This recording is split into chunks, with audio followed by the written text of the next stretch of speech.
First and foremost, I want to give all praise, honor, and glory to Yahweh, Bahashim, Yahushai, Bahashim, Rakakwadash. Yahweh is who this world ignorantly calls God. Yahweh Shai is who this world ignorantly calls Jesus. Bahashim means in the name, Rakah means spirit, and Kodash means holy. And that's all in the Paleo Hebrew. Also, I'm going to give double honors to the outer bishops and apostles of the great millstone that taught me this truth. I want to do a kind of a spiritual analysis on this movie of Civil War. Went to watch it last night. It was alright. But the reason I'm making this video is because everything about this movie is prophetic. Okay, and everything I saw in all these films and brothers and whoever watches this film, everything you see in this movie is going to happen. Okay, hey, there are certain parts of the movie where I literally just thought, hey, that's second, there's this and this, right? And I pretty much just wanted to bring out those moments. Let me see actually if not the Marvel Civil War. Let me see if I can find more pictures dealing with this.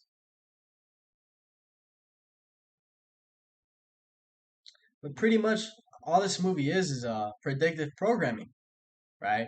That word. Let's get that definition. Predictive predictive programming is theory that the government or other higher ups are using fictional movies or books as a mass mind control to make the population more accepting of planned future events. And that's exactly what this movie is. Okay, it's predictive programming because the thing about this movie is that this is prophecy, right? It's written in the scriptures that everything you see here is going to happen. Okay, and the elites know this. Okay, that's why they make all these purge movies. Okay, they make all these horror movies. Okay, terrorist attacks. Is so that when it actually happens, you're already conditioned. You won't be as shocked. Okay, death nowadays is something that is not. It doesn't phase people, right? Because they've seen all these people get their heads chopped off in movies. So if they were to happen in front of them, it wouldn't phase them to the extent of never seeing that in your life. Okay, so um, it's all predictive programming at the end of the day. And Yahweh Bashim Yahweh Shai, he has it written. But let's start with little points in the movies I found spiritual, okay, which I found directly linked to the scriptures. The first one was and I'm gonna do some spoilers here. So spoiler alert. First one is when the you have these people here. I'll click right here. This is also spiritual. Pretty much the cast of the movie, right? The main characters, they went up to this gas station. Okay, and in this gas station, you had troops like this, pretty much, or just civilians with ARs out talking about how, what do you guys want? And the cast said, oh, we're just trying to pass by and get some gasoline. And he said, what do you got for that? And this woman right here said 300. Okay, and the man said, hey, 300. I could give you a ham and cheese sandwich for that. Talking about 300 US dollars. And that made me think instantly, okay, of Revelation, where it talks about wheat. So let's get that in Revelation. Right here, Revelation chapter 6 and verse 6. Let's actually get it to in the NLT because it breaks it down better.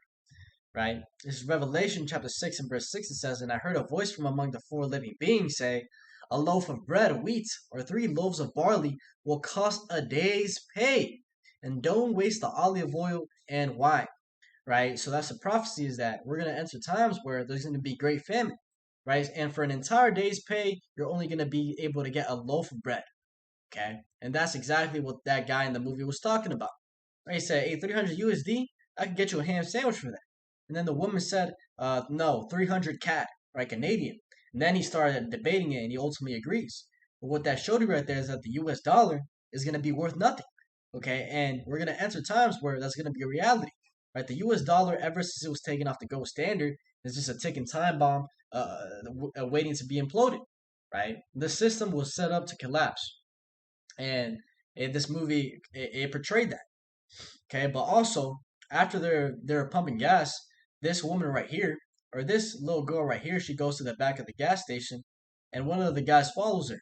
Okay, and this one woman goes also, and they find 2 men pretty much hanged, pretty much hung up, beaten up, and the little girl shook, and pretty much this woman right here tells the guy, let me take a picture of you with these 2 guys, and like one guy starts talking about, yeah, you see that guy right there? Yeah, I knew him. We went to high school together, but he was a looter. He was trying to rob us, and pretty much and they had the dude pretty much about ready to die, right? Hung there to just the guy was talking about, yeah, I don't know what to do with them to kill him. We just have him there to rob. But the point I brought that out is because yeah, I knew him from high school, and that's how he's treating him, right? Which is ultimately a prophecy, right? Let's read it. This is Isaiah chapter 19 and verse 2. It says, "Now said the Egyptians." When it's talking about Egypt here, it's talking about America, right? Revelation 11 and verse 8 backs that up, right? When it talks about that, where their dead bodies lay in the street of the great city, which spiritually is called Sodom and Egypt, right? That's talking about America, right? Babylon the Great, Egypt, Assyria, okay, Nineveh, it has many names.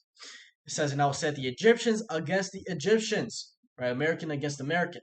"They shall fight every one against his brother, and every one against his neighbor, city against city, and kingdom against kingdom." Right? That's what we saw in this movie. Right? That's what the whole movie was about, was civil war. Right? Egyptian against Egyptian. Nobody was caring about and right here, nobody was caring about, and it's beautiful. This picture popped up, right? Pretty much in this scene, and like I said, spoilers. In this scene, you had these two snipers that were pretty much on like a sniper shootout with one guy in the house, and the little girl asked him, "What it? No, the dude, or I forgot which one it was. I think it was the little girl that asked him. No, it was the dude, Salakia. The dude asked him, "What if the guy, or do you guys know what affiliation the guys inside of the house?" And the dude said, "Nope." He said, "Don't you care to matter?" He said, "Nope. All I know is they're trying to kill me, and I'm trying to kill them." Right? And that's gonna be the mentality of these kinds to come. Right? People are just gonna be in a survival mindset, right? Survival of the fittest. Okay, we can read that. Let's go to Second Ezra, chapter 15, and yeah, I'll start at verse 14. It says, "Woe to the world and them that dwell therein, for the sword and the destruction draweth nigh. And one people shall stand up and fight against another, and swords in their hands." Right? That sword is going into a killing weapon. Right? And the modern day sword is the gun. Right? Is what you're seeing right here. Okay? That right there. That's the modern day sword. And you're gonna actually have some people running around here with actual swords, samurai swords. Right? Just completely bugged out. But it says, "For there shall be sedition among men, and invading one another.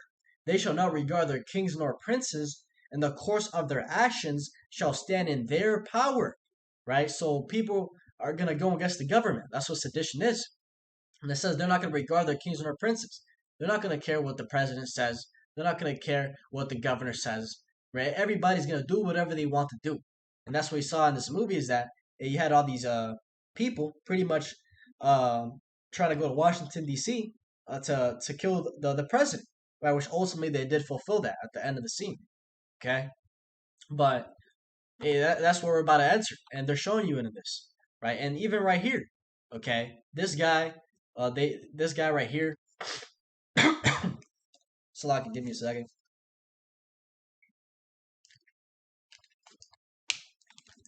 Or this guy right here, he came across this pretty much a U.S. soldier. The U.S. soldier starts asking him, "Where are you guys from?" This woman says, "Oh, I'm from Colorado."